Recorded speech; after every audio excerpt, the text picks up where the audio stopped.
10th class के हिंदी के chapter में हमने तुम्हें बताया था कि 10th क्लास के हिंदी में 3 बुक है, गद्य खंड, पद्य खंड और वर्णिका। वर्णिका हम शुरू किए हुए हैं। इसमें वर्णिका का 3 लेसन में पढ़ा दिया। सबसे पहले लेसन का नाम बोलो, दही वाली मंगम्मा। दही वाली मंगम्मा। दूसरे चैप्टर का नाम क्या था? ढहते विश्वास। किस तरीके से लक्ष्मी का विश्वास माँ मुंडेश्वरी से और शिव जी से ढह जाता है, तुम लोग देख चुके हो बच्चे। तीसरे चैप्टर का नाम क्या था? माँ। माँ में तुम लोग देखे थे कि किस तरीके से माँ अपने मंगू के लिए सब कुछ समर्पित करती है। मंगू को अस्पताल भेजना नहीं चाहती है, लेकिन जब भेजती है तो भेज कर जब आती है तो इतनी अपनी मंगू के बारे में सोचती है कि एक दिन स्वयं माँ भी पागल हो जाती है। ये माँ के ममत्व को दर्शाता था बच्चे। और आज हम पढ़ेंगे किसके बारे में? नगर। तो आज के क्लास में हम पढ़ने जा रहे हैं वर्णिका का 4था चैप्टर, जिसका नाम है नगर। अपने अपने नोट्स पे तुम चाहो तो देख सकते हो। अगर नोट्स नहीं है तो मेरे तरफ ध्यान दो। और जो स्क्रीन है, ये जैसे ही वीडियो खोलोगे ये स्क्रीन पे तुम्हें जो दिखाई देगा इसको तुम लोग देख लेना, पढ़ना समझना बच्चे। लेखक है इसकी सुजाता। कौन है लेखक? विषय है कि नगर में अवस्थित बड़े सरकारी अस्पतालों की दुर्व्यवस्था को उजागर करना, माने कुव्यवस्था को बताना। जैसे तुम सामान्य तौर पे देखते हो बच्चे कि मैक्सिमम तुम्हारे गांव में जो भी महिलाओं का इलाज कराना हो या किसी का इलाज कराना हो तो लोग सोचते हैं कि चलो इसको हम लोग किसी प्राइवेट हॉस्पिटल में लेके जाएं। नगर में बड़े बड़े सरकारी अस्पताल होते हैं। सरकारी अस्पताल में जिला के टॉप लेवल के डॉक्टर होते हैं। जैसे सरकारी स्कूल में जिला के टॉप लेवल के टीचर होते हैं। सरकारी कॉलेज में जिला के टॉप लेवल के लेक्चरर होते हैं, जिनका मार्क्स सबसे हाईएस्ट होता है या जो कंपटीशन में टॉप करते हैं उन्हीं का सिलेक्शन सरकारी नौकरी में होता है बच्चे। तो ये सब चीज़ें हैं जिसको ध्यान रखना है तुम्हें कि सरकारी अस्पताल में डॉक्टर टॉप लेवल के होते हैं, लेकिन वहाँ की व्यवस्था सरकारी के नाम पे इतने अस्त व्यस्त स्थिति में बदल देते हैं कि हम पेशेंट लेकर जाएं तो पेशेंट कई बार वहाँ मर जाता है बच्चे। योग्य व्यक्ति होने के बावजूद भी पेशेंट को परेशानी होने लगती है। तो इसलिए हम पढ़ेंगे उसी कुव्यवस्था को। ये बताया है नगर में। पात्र है इसमें वल्ली अम्माल। पहला पात्र कौन है बच्चे? दक्षिण भारत की ये कहानी है ये। तो वल्ली अम्माल के बारे में जानेंगे। यह पप्पाती की माँ है। किसकी माँ है? पप्पाती। पूछता है परीक्षा में पप्पाती कौन है, तो लिखेंगे वली अम्माल की पुत्री है। क्लियर है? और पूछेगा वली अम्माल कौन है, तब लिखेंगे यह पप्पाती की माँ है, जो नगर पाठ की माने मुख्य पात्र है ये। तो कहता है कि वली अम्माल पप्पाती की माँ है, जो बेटी को इलाज कराने के लिए गांव से शहर में माने नगर में लाई है, जहाँ की कुव्यवस्था देखकर क्षुब्ध हो जाती है, माने काफ़ी दुखी हो जाती है बच्चे। दरअसल थोड़ी सी इसकी स्टोरी आगे का मैं बता देता हूँ बच्चे कि पप्पाती को मेनिंजाइटिस हो गया है। मेनिंजाइटिस बोलते हैं, समझ लो, दिमागी रोग को। दिमाग में दर्द रहने लगता है बच्चे, अब बुखार जाता नहीं है शरीर का। मेनिंजाइटिस एक घातक बीमारी होती है जिसकी वजह से सिर में दर्द तो होता ही है, बुखार भी रहता है, पीड़ा भी होती है, कष्ट भी काफ़ी होता है, यहाँ तक कि ठीक से इलाज ना हो तो व्यक्ति की मृत्यु तक हो जाती है। तो पप्पाती को मेनिंजाइटिस से बीमारी है बच्चे, और उस रोग को दूर करने के लिए उसकी माँ वली अम्माल उसको नगर में लेकर जाती है बच्चे कि नगर के सरकारी अस्पताल में भर्ती करा देंगे। लेकिन बेड रहने के बावजूद भी उसे बेड नहीं है कहकर बहाना कर दिया जाता है, उसकी भर्ती नहीं होती है और बेचारी पप्पाती धीरे धीरे मौत के आगोश में समाती चली जाती है बच्चे।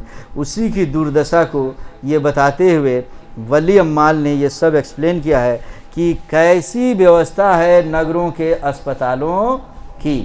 पढ़ाने का मूल उद्देश्य यही है बच्चे कि तुम कल के डेट में डॉक्टर बनते हो या ऑफिसर बनते हो तो तुम अपने क्षेत्र के जितने भी हॉस्पिटल से उसकी कुव्यवस्था को अच्छे व्यवस्था में बदलोगे। क्लियर है बच्चे? तो पप्पाती के बारे में पढ़ेंगे कि पप्पाती कौन है। तो यह वल्ली अम्माल की बेटी है जो मेनिंजाइटिस रोग से पीड़ित है, जिसका इलाज कराने के लिए वल्ली अम्माल माने माँ नगर के सरकारी अस्पताल में लाती है, परंतु वहाँ की कुव्यवस्था से वह भर्ती नहीं हो पाती है। तो पप्पाती के बारे में लिख लोगे बच्चे, लिखेंगे पप्पाती वल्ली अम्माल की बेटी है जिसे एक रोग है जिसे कहते हैं मेनिंजाइटिस। मेनिंजाइटिस रोग के वजह से उसके दिमाग में असह्य दर्द होता है, शरीर में भी दर्द होता है, उसको बुखार भी लगता है, दर्द से छटपटा रही है। माँ वल्ली अम्माल उसको नगर के अस्पताल में ले जाकर भर्ती कराना चाहती है, लेकिन डॉक्टर उसमें जो भी हैं, जो वहाँ भर्ती करने वाले होते हैं, वो उसकी भर्ती नहीं देते हैं। सीट रहने के बावजूद भी बहाना कर देता है कोई ना कोई कि नहीं उसके लिए सीट नहीं है बच्चे, और उसी की कुव्यवस्था को ये बताती है। अब तीसरा इसमें जो शहर है मदुरै, कौन सा शहर है बच्चे? यह दक्षिण भारत में पांड्य लोगों की दूसरी राजधानी थी। हमारे देश के प्राचीन मानचित्र में इसे मथुरा नाम से जाना गया है। अंग्रेज इसे मदुरा तथा यूनानी लोग इसे मेदोरा के नाम से पुकारते थे, जबकि तमिल लोग इसे मदुरै के नाम से जानते थे। ये पांड्यों की राजधानी है बच्चे, खूब बढ़िया समझिए। पांड्य कौन है? ये कौरव और पांडु वाले पांड्य नहीं है बच्चे। जिस समय मौर्य काल में, खूब ठीक से समझ लेना, इतिहास और हिंदी दोनों मिला के मैं बताता हूँ तुम्हें बार बार। तो जिस प्रकार मौर्य काल में चंद्रगुप्त मौर्य का साम्राज्य उत्तर भारत में था, अशोक के शस्त्र त्याग में हमने तुम्हें बताया था बच्चे, और तुम लोग को भी आधुनिक भारत का इतिहास जब पढ़ाना था, भारत में राष्ट्रवाद, तो हमने बताया कि भारत की सबसे पहली सभ्यता कौन सी? सिंधु घाटी सभ्यता या हड़प्पा सभ्यता। वो समाप्त हुआ तो कौन सी सभ्यता? वैदिक सभ्यता। अब वैदिक सभ्यता जब समाप्त हो गया तो कौन सा काल? महाजनपद काल। अब महाजनपद काल में मगध साम्राज्य जो था, मगध महाजनपद सबसे बड़ा महाजनपद था हमारे बिहार का, उसको समाप्त करके पहली बार एक साम्राज्य कायम हुआ, जिस वंश को हम कौन सा वंश कहते हैं? मौर्य वंश। अब मौर्य वंश के काल को हम क्या कहेंगे? मौर्य काल। याद करो बच्चे, उसी मौर्य वंश की, मौर्य काल की बात है, जब उत्तर भारत में समझ लो चंद्रगुप्त मौर्य का शासन होगा, उसका बेटा बिंदुसार आएगा, उसका बेटा अशोक आदि ग्रेट आएगा, और उस समय अखिल भारतीय साम्राज्य कायम रहेगा चंद्रगुप्त मौर्य का। माने उधर कश्मीर से लेकर और नीचे मदुरै के ऊपर तक दक्षिण भारत तक बचे, तमिलनाडु के उत्तरी हिस्से तक, और पश्चिम में समझ लो पाकिस्तान अफगानिस्तान से लेके असम के आसपास के क्षेत्रों तक मौर्य साम्राज्य कायम रहेगा बच्चे। लेकिन सबसे दक्षिण में, कहाँ पे? सबसे दक्षिण। थोड़ा सा तुम लोग फिगर की तरफ भी ध्यान दो यहाँ पर बच्चे, कि हमने तुम्हें बताया कि ये भारत की हम बात करते हैं तो मौर्य साम्राज्य इधर भी था, उत्तर में भी था, पूरब में भी था और पश्चिम में भी था।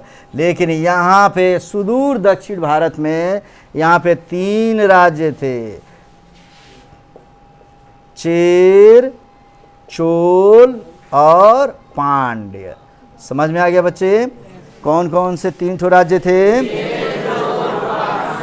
चेर, चोल और पांड्य। यही चेर, चोल और पांड्य में से इसमें पांड्य लोगों की जो राजधानी थी वो कहाँ थी? मदुरै। कहाँ थी राजधानी? तो मदुरै की बातें हो रही है बच्चे। ये मदुरै प्राचीन मानचित्र में इसे समझ लो, इसे मथुरा के नाम से जाना गया है। अंग्रेज इसे मदुरा बोलते थे, और यूनानी लोग इसे मेदोरा बोलते थे, और तमिल लोग इसे मदुरै के नाम से जानते थे। किस नाम से? तो तमिलनाडु में स्थित इस जगह को क्या बोला जाता था? मदुरै। तो अब कहानी शुरू होती है। माने मदुरै क्या है जी? एक शहर का नाम है जो मौर्य काल से ही प्रसिद्ध है। समझ में आ गया ना? मदुरै किस काल से प्रसिद्ध है? मौर्य काल से। मौर्य काल आएगा, वो मौर्योत्तर काल आएगा बच्चे, उसके बाद गुप्त काल में आते आते समझो गुप्तोत्तर तक आते आते ये समापन हो जाएगा बच्चे। लेकिन वो शहर बचा रहेगा कौन? मदुरै। मदुरै किस राज्य में है? तमिलनाडु। ये प्रश्न पूछेगा, बता सकते हो बच्चे? कहानी शुरू होती है कि इस कहानी में नगरीय व्यवस्था का वर्णन किया गया, मैंने नगर की व्यवस्था का वर्णन किया गया है। वल्ली अम्माल नामक एक गरीब महिला अपनी पुत्री पप्पाती का मेनिंजाइटिस का इलाज कराने गांव से लेकर नगर मदुरै आती है। कौन से नगर में आ रही है इलाज कराने? मदुरै में, जहां सरकारी अस्पताल के कुव्यवस्था से अस्पताल प्रशासन टाल मटोल कर देता है, जिसके कारण पप्पाती की भर्ती नहीं हो पाती है। याद रख लेना बच्चे, अभी तुम लोग उसके फेरे में नहीं पड़े हो।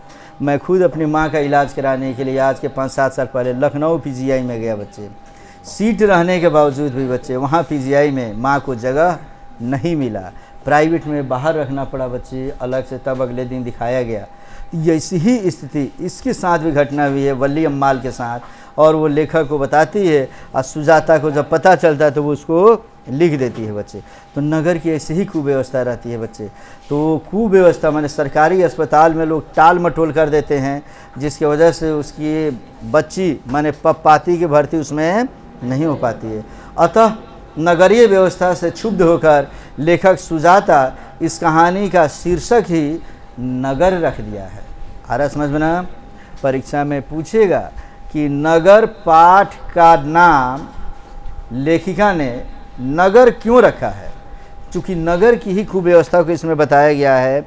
नगर में जो सरकारी अस्पताल है, जगह होने के बावजूद भी पेशेंट की भर्ती नहीं कर पाते हैं। और सोर्स पर भी नेताजी का अगर फ़ोन चला जाएगा ना, तुरंत भर्ती हो जाएगा बच्चे। आ रहा है समझ में ना? तो कहता है, अब इसकी पूरी कहानी समझ लो कि दरअसल अस्पताल आने पर अस्पताल के कर्मचारी खाना पूर्ति करने में व्यस्त रहते हैं। खाना पूर्ति करना समझ रहे हैं तुम लोग? कि जैसे तुम्हारा तबीयत खराब होगा बच्चे और एकदम तुम सीरियस हुआ, कई जगह जाओगे तो हाँ तो क्या हुआ है, कैसे बच्ची गिरी है, तो कौन धक्का मार दिया, क्यों थाना में FIR कराया, क्या पुलिस केस है, ये सब करना शुरू कर देते हैं सब। आ रहा समझ में ना? तो ये पहले खाना पूर्ति करने में व्यस्त रहते हैं। उनके हृदय में मानवता, सहिष्णुता आदि का भाव नहीं रहता है। अगर मान लो किसी का हाथ ही कट गया और तुम लेकर जाते हो हॉस्पिटल में, तो हॉस्पिटल वाले सबसे पहले क्या कहते हैं, ये थाना का केस है, पहले पुलिस को में इन्फॉर्म करना पड़ेगा। यही कहती है लेखिका कि उसके हृदय में मानवता नहीं है। अरे पहले तुम्हारे हॉस्पिटल में आया, पहले इलाज तो कर लो, उसके कटे हुए हाथ को बचा तो लो, खून निकल रहा है उसको पहले ठीक करो, उसके बाद उसका जो भी रिपोर्टिंग करना है कराते रहो। वही कहता है कि हर कर्मचारी अपना काम दूसरे पर सौंपता रहता है। बेड खाली नहीं है का बहाना बनाकर पप्पाती को सुबह लाने को कहा जाता है। माँ वली अम्माल बड़ी रोती है, गिड़गिड़ाती है बच्चे। एक कर्मचारी के पास जाती है, वो कहता है कि मैं तो नहीं कर सकता, लेकिन उनसे मिलिए, वो चाहेंगे तो हो जाएगा। वो कहता है कि एकदम जाता है, पूछता है डॉक्टर को, डॉक्टर देखता है लेकिन फिर भी कहता है कि नहीं नहीं बोल दो बेड खाली नहीं है, अभी नेताजी आने वाले हैं। आ रहा समझ में ना? दूसरे तीसरे के लिए भी कुछ सीटें वहाँ रिजर्व करके रखे रहते हैं कि वायदे कोई दूसरा आ जाएगा तो उनका इलाज किया जाएगा।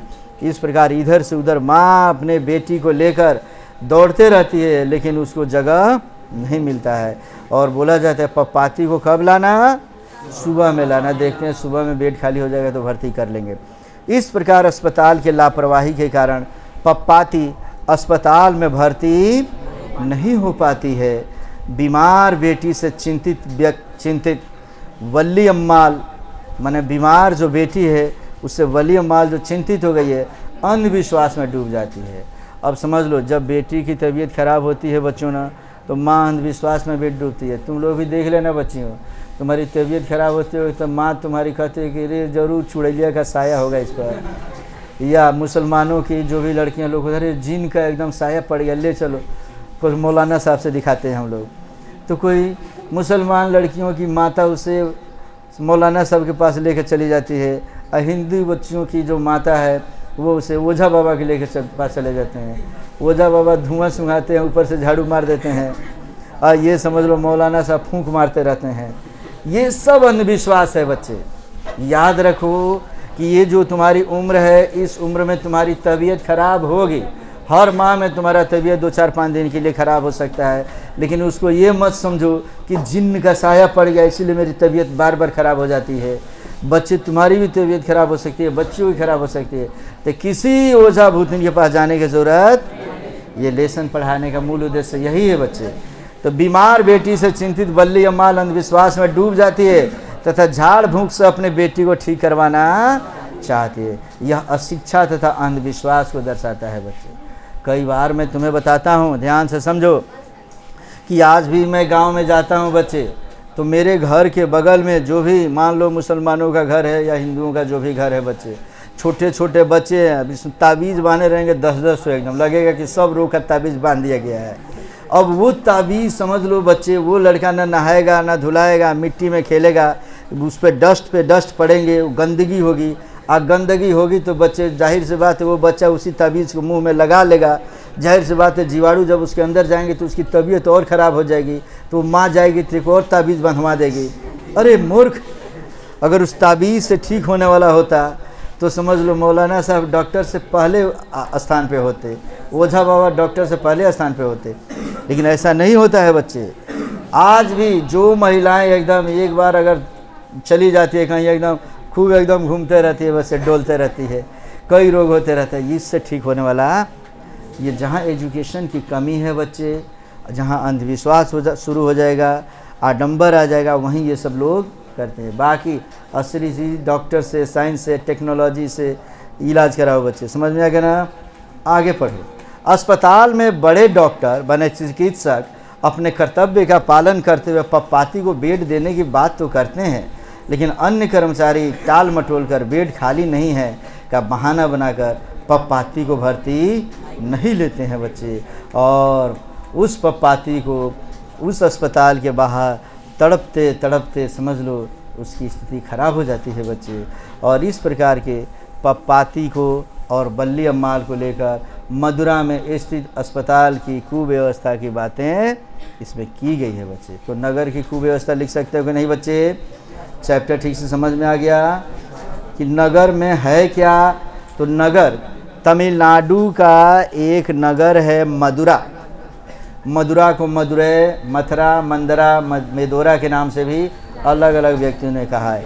किसने उसको मथुरा कहा, किसने मेंदोरा कहा, किसने मदोरा कहा, किसने मदुरै कहा?